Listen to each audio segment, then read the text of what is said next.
but do so as a citizen of Pakistan, and to be more precise, as a Muslim citizen of the Islamic Republic of Pakistan.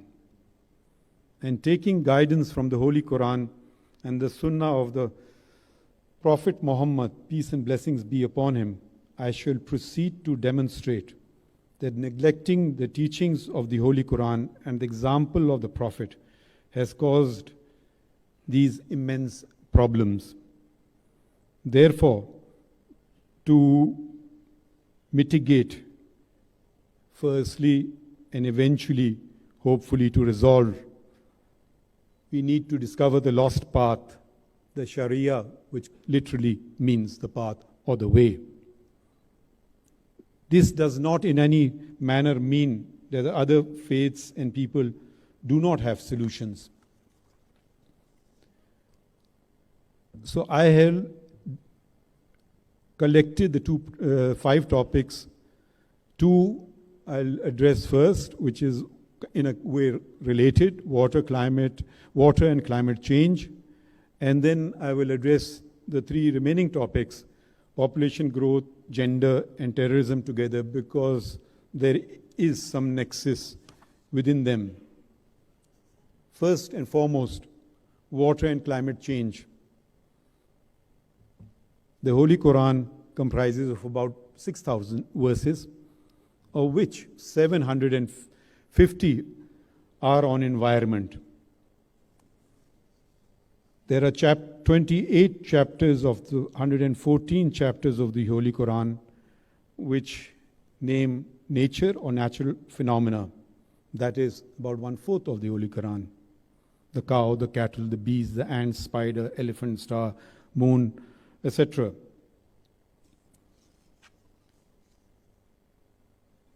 Almighty Allah is Al-Khaliq, the Creator.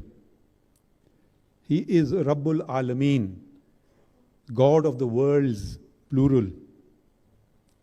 He has 99 names or attributes. Amongst them is the artist, Al-Musawwir, the originator, Al-Mubdi, the giver of life, Al-Muhyi. By the time Hazrat Adam and Bibi Hawa, Adam and Eve, were placed on earth, the temperature gauge was perfectly set. And so it stayed over thousands of years. But then we discovered how to burn fossil fuel and started to do so with abandon, resulting in global warming and its consequence, the dreaded climate change. We stand now on the precipice, or in the case of Pakistan, are sliding downwards, as demonstrated by the extraordinary quantity of rainfall that fell this summer, followed by flooding, which has left large parts of the country still flooded. And this is now being followed by the dreaded dengue, malaria, dysentery, gastroenteritis, and innumerable other waterborne diseases. How did this come to pass?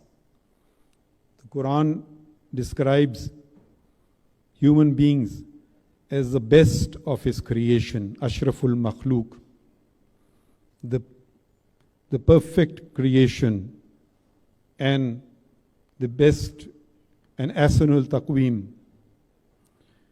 And what is our role on earth, and what does our Creator call us? He calls us Khalifa fil Ard. If you want a reference, it's Surah Al-Baqarah, verse 30. We are stewards of the earth. We have to take care of the earth. We have to take care of all living things. And what is the message in the Quran? Do not act wickedly and spread corruption in the earth. Surah Al-A'raf, 7th Surah of the Holy Quran, verse 74. And is not burning excessive fossil fuel doing just that? And do not waste, because the Holy Quran says Allah does not love wasters. This is verse 31 of the same surah. What is happening today, we have been informed about in the Holy Quran as well. And I quote from a verse from the Holy Quran, Surah Ar-Rum, 30th verse 41. Corruption has become evident on the land and the sea, and the people have caused this by their own hands. And what is the solution to all this? I think it is in another verse of the Holy Quran in Al-Furqan, the 25th chapter, verse 63. Walk gently or humbly on the earth. Yamshuna alal ardi hawnan. First and foremost, we must attend to the needs of the desperate poor, of the dying, of the starving, of the mother with her 6-7 children on a highway, who's pregnant. How can we do this? We must open our purses. Give to the Prime Minister's flood relief or to any charitable organization any amount, 1 rupee. Can you imagine 220 multiplied by 1 rupee? That's the population of Pakistan. Or anything that you can do. Or if you don't have money, help in kind.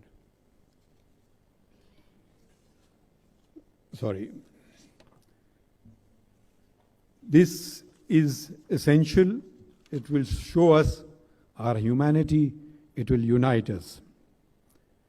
What if you was to ask me, we can talk about very fanciful things to do, but there are simple things to do as well. How can we reduce the effort of climate change? The poor do it, they walk. The poor do it, they use a bicycle. These two functions, natural functions, the West has rediscovered. And there'll be cities in the West where you won't find priority given to vehicles. It will be given first to the pedestrian, and then to the bicycle, and then to the public transport. Can I envisage a world, can I envisage Pakistan, where from this day onwards, the government, all the governments of Pakistan, the provincial as well as the federal, stop providing cars to judges, to bureaucrats, to army officers, and with the same amount of money, buy buses, fix pavements, make cycle paths. You save on your import bill, you save on contributing global warming gases into the atmosphere, and you become healthy as well. And this is the way of the Prophet too. He shared his ride. He did not occupy it with his companion, and he asked them to ride it in turn. And what more can we do? We can't solve climate change. We can certainly mitigate against it. Another factor, and a very easy factor in mitigation, would be to plant trees, an abundance of trees. Pakistan's forest cover is one of the lowest in the world. I've been reading the figure of 4% since the last 40 years. So in other words, that it has stood static, though in reality it is not so. But the fact is we don't have proper statistics. So we have denuded Pakistan of trees. We can simply plant a tree. It doesn't cost much. It doesn't cost anything really. Does our religion have something to say about this? Yes, it does. Doomsday arrived. A companion of the Prophet asked him, Ya Rasulullah sallallahu alayhi wa sallam, if doomsday comes and I have a seed or a sapling in my hand, what should I do? The answer was, plant it. Akhirat or shajarkari, think about it. Another, either we have too much water or we have too little, as a distinguished speaker had earlier mentioned. What does our faith teach us about it? Do not waste water. The Prophet said, a companion responded, "What if I'm using it for ablution, for performing prayer?" The response came, "And even if you're standing next to a flowing river." The devastation that has taken place is, because one of the reasons is because rivers have been narrowed down, the areas around them where there used to be natural spillage has been taken over, construction right at the mouth, at the edge of the river. This too, Islam prohibits reading prayers where there are water channels. This is a established hadith. So there are many ways to start mitigating. We don't have to be taught by the West. We don't have to be taught by the United Nations. We have to relearn what we have forgotten. I shall now come to the other three related topics of population. First and foremost, population growth. Horrific statistics have been presented. I'll present another. 50 years ago, we had a country comprising of two provinces, East and West Pakistan. Its combined population was 132 million. West Pakistan became Pakistan, East Pakistan became Bangladesh. In 1972, the population of West Pakistan was 60 million and East Pakistan was 72 million. Today, in 2022, the population of West Pakistan is 230 million and that of East Pakistan is 168 million. We jumped by 170 million.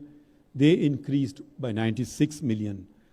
We were 3.8 times is our increase, and there has been 2.3 times. Why the difference?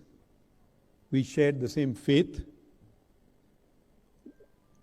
We are both predominantly Muslim countries. One reason could be because we banished family planning and they embraced it. And who is the better for it? There are other statistics which I don't need to go, but you can check up between the two countries and where they're heading. Family planning has become a taboo in Pakistan. And this happened on a false assumption, lack of knowledge about one's faith and for political reasons. The Holy Quran doesn't enlighten us about contraception. The theological view of classical ulama are jurists and scholars of Islam, was that what is not prohibited is permissible. The Prophet, peace and blessings be upon him, authorized coitus interruptus. The ulama were united in their view that there was no moral significance in destroying the male or female seed. But then the United Nations Population Conference took place in 1994 in Cairo, Egypt. And, believe it or not, the Vatican delegates and some political ulama joined hands. Coitus interruptus was the sin of Onan, son of Judah, who married his deceased brother's wife, Tamar. Onan, as per Genesis 38:8, was destroyed by God. So, for this sin, from there we get the word onanism. Classical Islam said the very opposite. They were all unanimous in their view on this. They went even further. The question of abortion has taken the United States by storm. The classical ulama had a lot to say about it. Almost all the mazahib, except probably the Maliki mazahib, the majority of the Maliki mazahib, there are exceptions there as well, accepted this till the 16th week. Why? And they base their views or analogy or discussion, ijtihad on hadith, which said that till the ruh, the spirit, is blown into the fetus, or rather till ensoulment takes place, it is nothing. An example given by the classical jurists of Islam was it would be as if the crushing of a date stone, which is not equivalent to uprooting a date palm.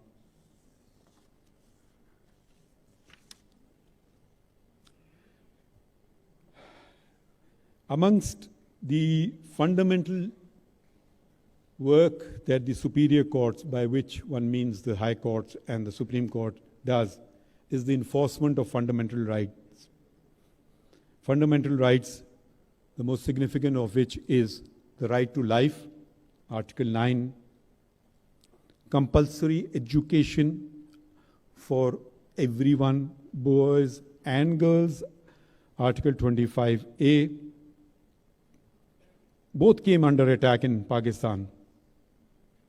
Another horrific statistic that I want to share with you, determined by the Global Terrorism Database from 1970 to the year 2019, was that there were 1,000 attacks on educational institutions in the country.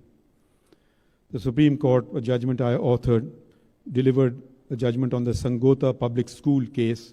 This was the only girls' school in Swat, attended by 1,000 girl students, which was bombed and closed for 5 years. This is Civil Appeal 71P of 2014. You can check it up on the Supreme Court website.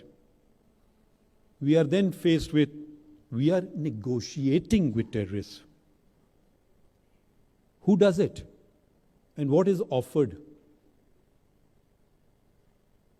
What do they do? What do you say? Please bomb 5 schools and not 6. Please take some money. Please give you some weapons. What is on the negotiating table? Where do these negotiations take place? Who authorizes them? The only negotiation which a true Muslim can have with a terrorist in the garb of Islam would be to present him with the Quran and Sunnah. What, after all, is the first commandment of Almighty Allah to us? It is Iqra, read. And this is the command form of the word. Those of you who know Arabic, Iqra is a command form. It's like stop, when on the road sign says stop, that sort of thing. So it is the first word. What does this 96th surah, which is actually the first surah, goes on to say? It talks about the kalam and ilm. And if we want to move to the example of the greatest human being, what did he do when he took prisoners at the Battle of Badr? He asked them, because Muslim community was mostly illiterate, teach 10 of them to read and write, secure your freedom. Then we have another horrific thing happening in Pakistan, which is called, I don't know why it's called honor killings, which is an abomination. There is a law in Pakistan which I categorize as a dead letter law because it is not implemented ever. And this is one of the few laws which derives directly from the Holy Quran, the text of the Holy Quran. And that is the offense of qasf. And I will now cite the Quranic verse. And those who launch a charge against chaste women and produce not 4 witnesses, flog them with 80 stripes, and reject forever their evidence. For such men are wicked transgressors. This, to allege, impute a character of a woman, requires a far greater standard of